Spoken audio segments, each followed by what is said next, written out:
My Girl by Morrison. Apparently, he doesn't like to play it, but we do. So, let's dig in. Now, that little motif throws up a couple of challenges, but we'll address them. The chords we need include a G, a C, a G, and a D7, and an E minor. We'll need that later on. So I'll talk you through the chords in a moment. Let's deal with this little double stop intro at the start. Now we're playing it down in the open position. On the record,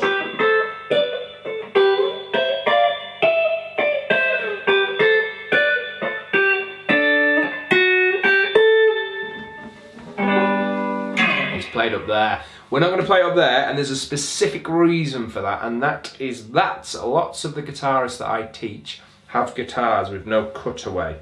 So the bit where it goes to the 12th and 13th, 13th and 15th, 15th and 17th fret, they wouldn't be able to access up there because the body of the guitar would block off there, and they'd be kind of going, "Oh, Paul, why did you do that?" So I'll put it down in the open position, and I'll talk you through each individual part. So we're going to play, to start with, the G and the B string, and we're going to play the 0 on both of them. So you get a G and a B.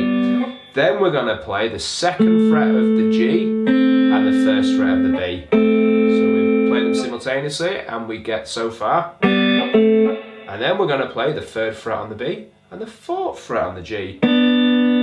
So we've got... And then we go back to the 2nd shape, which is 1 on the B, 2 on the G.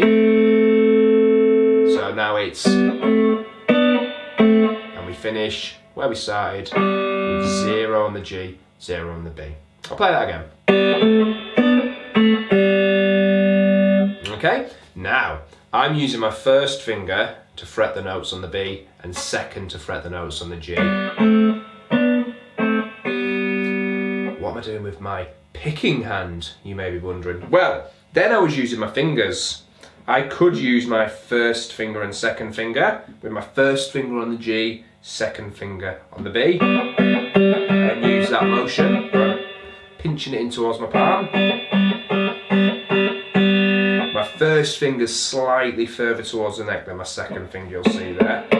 I could, and this is what I would favour if I was going to play it with a fingerstyle approach, use my thumb on the G string and my 1st finger on the B string. So I'd get...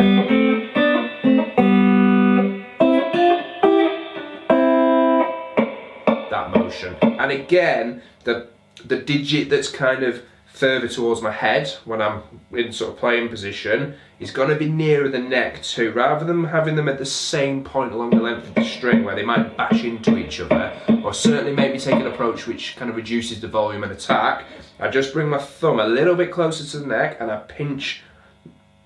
Pinch is probably the wrong word. I position my index finger so it's slightly further in towards my palm, so I'm getting that motion. And it's consistent because you get... Then we change upper string group, and I'll come to that in a moment because I need to address this thing, this plectrum approach. If you're doing that, you just glide through the G and B string. You get this. Now there's no wrong or right, so during the course of this video I'll be adopting different approaches just to demonstrate that there's very subtle differences in terms of tone and the kind of sound that's produced, but they're all effective.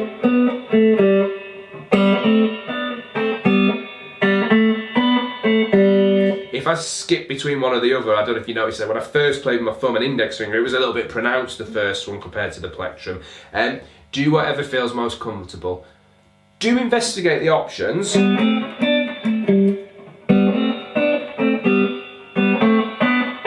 It's a good opportunity to kind of see which feels most comfortable. You might not have used a plectrum a lot, so this is a nice, simple device you can practice it on. You might not have used your fingers and thumb before. Likewise, it's a good opportunity to try those things out. Right, once we've got... We move up a string group. So we've been playing G and B, and now we play B and E. And we play the 1st fret, the C on the B string, and an open high E string. And now we get a And then we're going to go and move our index finger down to the first fret of the high E string, and our third finger is going to go on the third fret of the B string, so we get... Now that stretch from 1 on the high E to 3 on the B is a little bit uncomfortable for people at first. You're going to have to persevere. I believe you can do it, so just get used to maybe positioning your first finger on the first fret of the high E. Maybe start with your third finger on the second fret of the B, see if you can get it up to the third, see if you can get it into the fourth even, just to work on that stretch, yeah? I can't actually reach 5. Some of my guitar playing buddies with really much bigger hands than me would find it not a problem at all to kind of go from 1 to 5. Don't hurt yourself, but just have a go at kind of making that stretch feel a bit more normal. You want to normalise that motion, because you'll be doing it now and again later in your guitar playing time. So, let me talk you through the rest of that bar. So it's 1 on the B, and an open E, 1 on the B and an open E. It's 1 on the B and an open E. Sorry about that. And then it's 1 on the high E and 3 on the B. I won't do the rhyme there. And then you move that up 2 frets and you should have 3 on the high E and 5 on the B. So we get... And you ascend and you come back down the same shapes. So it's... Okay, I'll play the 2 bars together. Then bar 3 is the same as bar 1. So the 3 bars together. 1, 2, 3, 4, and...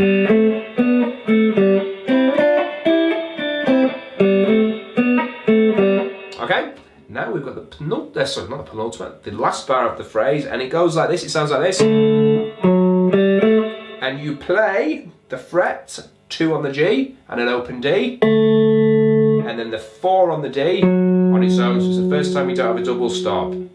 So it's... Oh, and then it's a 0 on the G, 2nd fret on the G, so it's... And you have to make sure your kind of picking device, whether it's plectrum or thumb and index or index and second, moves down to the G and D. So, let's try it. 1, 2, 3, 4, and...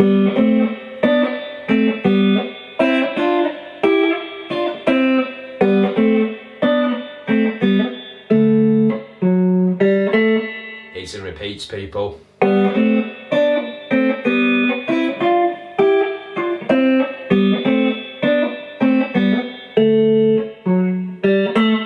Now, like everything we've played in our guitar playing time on this earth, make it as good as it possibly can be. We don't want...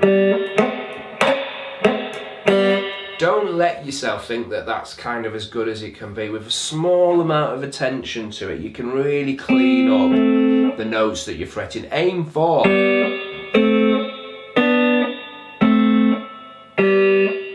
clean sort of bell-like chimes when you fret the notes. Really make sure that kind of the digit on the string that's kind of physically higher up isn't accidentally touching the string underneath it and muting it. So don't let the second finger playing the G string on the first shape we fret dampen the B string.